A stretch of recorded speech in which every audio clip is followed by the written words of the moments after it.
Hi everyone, this is Meerab Zeeshan. दोस्तों, Gary Kristen जो कि वाइट बॉल कोच थे पाकिस्तान की टीम के, और अभी हमारी ऑस्ट्रेलिया सीरीज भी जारी होने वाली थी, तो उन्होंने रिजाइन कर दिया ऑस्ट्रेलिया सीरीज से बिल्कुल पहले। अब उन्हें खौफ था, उन्हें पता था कि पाकिस्तान ने ऑस्ट्रेलिया के खिलाफ कुछ नहीं कर पाना, या फिर इसके पीछे कोई अलग पॉलिटिक्स है, या फिर गैरी क्रिस्टन ने ब्लैकमेल करने की कोशिश की और वो चीज़ें सामने आई, और पीसीबी ने उस चीज़ की परवाह ना करते हुए जेसन गिलेस्पी को कोच बना दिया, वाइट बॉल का भी और रेड बॉल का भी। तो इस हवाले से गुफ्तगू का सिलसिला आगे बढ़ाते हैं। आई होप कि बहुत सारी खबरें आप ऑलरेडी सुन चुके होंगे, लेकिन मैंने भी अब सोचा कि मैं भी थोड़ी सी राय अपनी देती हूँ। तो आपको सबसे पहले तो ये बताती चलूँ कि फ़खर जमान जो कि हमारे इस वक्त एक ऐसे बैट्समैन थे जिनका एक इम्पैक्ट है, आपका एक इम्पैक्ट प्लेयर, जिनको शामिल नहीं किया गया जस्ट बिकॉज के उन्होंने बाबर आजम के लिए जो है वो ट्वीट किया था। और बाबर आजम जिनके लिए ट्वीट किया गया वो आराम से उड़ान भर के चले गए ऑस्ट्रेलिया। तो फ़खर जमान जो है वो पीछे बैठे हैं, वहीं पर हैं, और उनकी हमायत के लिए अब कोई भी नहीं बोल रहा और कोई बोलेगा भी नहीं, क्योंकि जब शाहीन और नसीम शाह बाहर हुए बाबर समेत, तो शाहीन और नसीम शाह के हवाले से भी किसी ने बात नहीं की थी। बाबर आजम के लिए ही लोग आवाज़ उठा रहे थे, और आज जब फ़खर जमान अंडर फायर है तो उसके हवाले से भी कोई बात नहीं कर रहा। मोहम्मद आमिर ने बात की, लेकिन बाबर आजम की तरफ से खामोशी ही है। बाबर आजम ने विराट कोहली को तो कह दिया था कि भाई स्टे स्ट्रॉन्ग, दिस शेल पास, और ये सब कुछ। विराट कोहली को कोई ज़रूरत नहीं पड़ी थी कि वो बाबर को भी हौसला देता, मतलब क्या ज़रूरत थी उस चीज़ की ना। तो मतलब जब आप इतनी बड़ी बड़ी बातें करते हैं और आप लाइमलाइट में रहने के लिए ट्वीट्स करते हैं सिर्फ और सिर्फ, और आपकी जब अपना प्लेयर आपका जो आपकी हिमायत में बोलने के लिए जिम्मेदार ठहराया गया और पीसीबी ने उसको बाहर कर दिया, उसके लिए अब आप कोई ट्वीट नहीं कर रहे हो। विराट कोहली की आपको इतनी फिक्र थी, तो अपने प्लेयर की फिक्र आपसे मतलब वो आप कर नहीं पा रहे, और विराट कोहली की आपको जो है भरपूर फिक्र थी। तो कहने की बात यह है कि फ़खर जमान के लिए तो बाबर आजम नहीं बोले हैं। और यहीं से अब आप अंदाज़ा लगा लें कि फिर आप लोग कहते हैं, सुनने वाले अक्सर लोग जो हैं वो ये कहते हैं कि भाई आप बाबर के अगेंस्ट क्यों बोलती हैं, आप बाबर की ज़रा एक दोस्ती चेक करें कि वो किस लेवल की है, कि उनके प्लेयर्स को उनके मतलब एक ग्रुप को अगर उनकी ज़रूरत है, जो कि उन्हीं का बनाया हुआ एक ग्रुप है, इसमें फ़खर ज़मान को अगर ज़रूरत थी, जबकि फ़खर ज़मान की कोई लॉबी नहीं थी, उसने बिल्कुल एक जेनेरिक होकर उसने बात की बाबर आजम के हवाले से, और उसके बाद जो है वो उसको उल्टा प्रॉब्लम आ गई। लेकिन बाबर आजम आराम से बैठे हैं, बाबर आजम को पता था भाई मैं आज नहीं तो कल मैं तो शामिल हो ही जाऊँगा। तो अभी ये ऑस्ट्रेलिया सीरीज़ जो है ये भी दूध का दूध पानी का पानी कर देंगी, क्योंकि इसके अंदर भी पता चल जाएगा कि आखिर क्या म्यार होता है क्रिकेट का और क्या नहीं होता है। No offence to anyone, मतलब नो हेट, क्योंकि अभी जिस तरह से हमने पाकिस्तान इंग्लैंड के खिलाफ हमने अपनी होम सीरीज़ जीती है, बहुत अच्छी बात है, बहुत सालों के बाद हमने ये विन हासिल की है, लेकिन इसकी वजह सिर्फ 3 लोग हैं।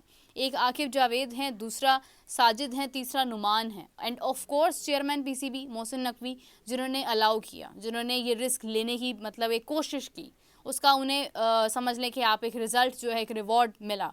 लेकिन अभी जो ऑस्ट्रेलिया सीरीज़ हैं, ओडीआई है, टी20, और ऑस्ट्रेलिया कभी भी पाकिस्तान के लिए आसान नहीं रहा है, knowing the fact. Fakhar Zaman को जो है वो पीछे कर दिया गया जस्ट बिकॉज उन्होंने बाबर के हवाले से, जस्ट बिकॉज जो है ना, ये बड़ा बार बार बोलने का भी दिल कर रहा है। Hope you get my point. So let's see कि अब क्या करते हैं बाबर साहब वहाँ जाकर ऑस्ट्रेलिया में। दूसरी तरफ अगर हम देखते हैं तो गैरी क्रिस्टन, जिनका शुरू में मैंने जिक्र किया कि Gary Kirsten is no more the part of PCB because he has resigned, कुछ पॉलिटिक्स की वजह से, कुछ प्रॉब्लम्स की वजह से। पीसीबी के अपने ही लोग जो हैं वो इतनी पॉलिटिक्स क्रिएट कर रहे हैं कि गोरा खुद ही परेशान हो गया है कि आखिर वो करे क्या। एक गलती गैरी से खुद भी हुई है कि जब आपके सामने एक कॉन्ट्रैक्ट है आपका, जिसको आपको पढ़कर साइन करना चाहिए, आप उसके अंदर कम से कम देख तो लो कि आपकी कितनी, उसके अंदर कितने दिन की आपकी छुट्टी है, कितने दिन आपके वर्क आवर्स हैं, आपने कितनी देर आना है, 11 महीने आपकी ड्यूटी टीम के साथ है, 30 डेज आपको ऑफ है, वो आपने नहीं देखा, और आप जो है बस वो चल दी आंखें बंद करके लोगों के लिए। मुझे समझ नहीं आता वैसे कि ये कैसे हो सकता है। मतलब एक मेरे जैसा बंदा है ना, मैं पाकिस्तान से बिलोंग करती हूँ, मैं भी कॉन्ट्रैक्ट पूरा पढ़ती हूँ अच्छी तरह से कि इसमें आखिर लिखा क्या है।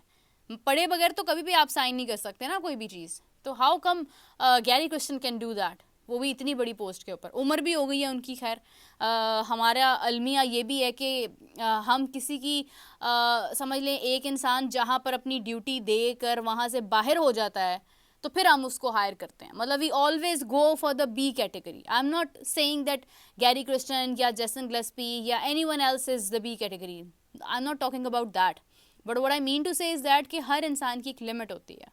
आज आप सचिन तेंदुलकर से कहोगे कि वो आपको डबल सेंचुरी मार कर दे तो वो नहीं मारेगा भाई, क्योंकि उसका एक टाइम था।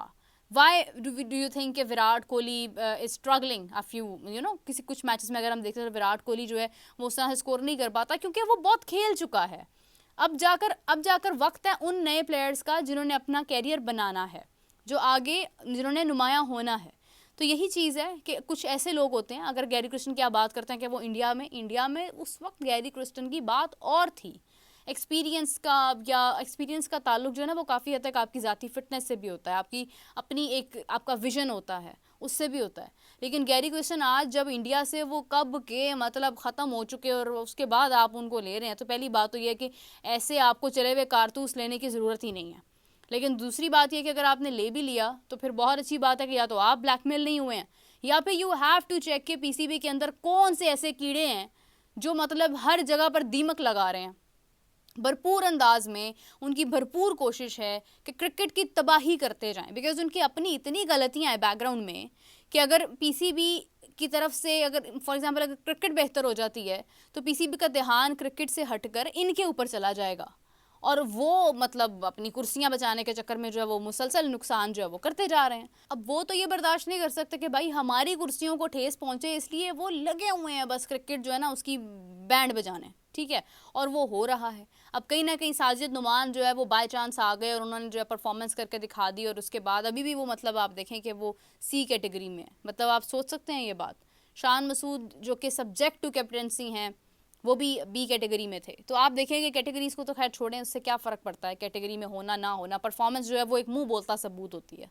लेकिन आप क्यों मतलब पीछे पड़े हैं कुछ लोगों के, कुछ स्पेसिफिक चीज़ों के, कि आप जो है वो हालात बेहतर नहीं कर पा रहे हैं, और चेयरमैन साहब क्यों इन चीज़ों को फोकस नहीं कर रहे हैं। मतलब मोहसिन नकवी साहब को क्यों नहीं डिसीजन ले पा रहे हैं वो, मतलब what is the reason behind that, कि उनके सामने एक चीज़ क्लैरिटी के साथ मौजूद है कि ये जितने भी लोग हैं पीसीबी के अंदर, जितने भी नहीं मतलब जो एक मखसूस जो एक ग्रुप है, एक टोला है उन लोगों का, जो कि मतलब जो एक चीज़ होती है कि आप बस ना पड़ जाते हैं किसी चीज़ के पीछे।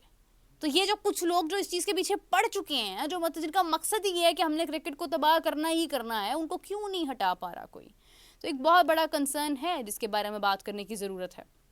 दूसरी जानिब अगर हम देखते हैं तो जेसन ग्लेस्पी इस वक्त जो है वो वाइट बॉल के भी अब कोच हैं, और आगे रेड बॉल के वो ऑलरेडी कोच थे, और क्योंकि प्लेयर्स की वजह से उनकी वो एक जो उनका मशवरा था कि वो सिलेक्शन कमेटी के अंदर भी उनकी एक राय होगी, सिलेक्शन में एक राय होगी, वो भी ख़त्म हो चुकी थी। तो उसके बाद ये जो विनिंग सीरीज़ है हमारी, इसका तो कोई कंसर्न नहीं आई गेस के बनता है जेसन ग्लेस्पी के साथ भी, ठीक है। कोचिंग की जहाँ तक बात है, साजिद और नुमान जो है वो तो एक सीखे सिखाए थे, ठीक है, वो पहले से थे यहाँ पर, कोई नए आसमान से तो वो उतरे नहीं हैं।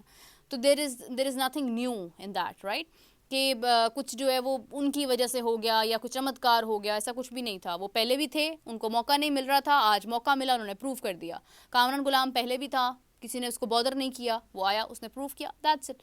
अब वाइट बॉल के अंदर जेसन ग्लेस्पी का होना ना होना आई गेस एक बराबर है। खेलना खिलाड़ियों ने है, कप्तानी जो है वो मोहम्मद रिजवान ने करनी है। मोहम्मद रिजवान ने कल प्रेस कॉन्फ्रेंस में ये बात कही है कि टीम के अंदर मैं कप्तान नहीं हूँ, सब कप्तान है, सब कैप्टनसी करेंगे, सब अपनी अपनी राय देते हैं, कोई ऐसा मसला नहीं है, मैं सिर्फ प्रेस कॉन्फ्रेंसेस अटेंड करूँगा, मैं सिर्फ ये जो भी एक जिम्मेदारियाँ कैप्टन की होती हैं मैं वो करूँगा। चलें, आई विश कि ऐसा ही हो और क्रिकेट के लिए क्रिकेट की ही बात हो, मतलब मोहम्मद रिजवान की जानिब से क्रिकेट ही हमें होती हुई नज़र आए, और चीज़ें जो हैं वो एडिशनल जो हैं वो हमें ना देखने को मिले। मोहम्मद रिजवान क्रिकेट पर ही फोकस करें, that would be better for his captaincy and for the team as well, क्योंकि इस वक्त हमारे पास हर चीज़ है सिवाय क्रिकेट के, तो हमें उसको फोकस करने की भी ज़रूरत है। और Australia tour definitely we know that हमारे लिए कभी भी आसान नहीं हुआ, अभी भी शायद मुश्किल होगा, लेकिन अच्छी बात यह है कि ठीक है हम नई टीम के साथ जा रहे हैं, हमारे नए प्लेयर्स हैं उसके अंदर, और वो अगर हार भी जाते हैं तो इट डजंट मैटर, हम कभी जीते भी नहीं हैं ऑस्ट्रेलिया से। मतलब ऑस्ट्रेलिया के अंदर पर्थ जैसी पिच के ऊपर या मुश्किल कंडीशंस के अंदर हमारे लिए खेलना मुश्किल हो ही जाता है, तो कोई इतनी मतलब उसकी सरदर्द नहीं है।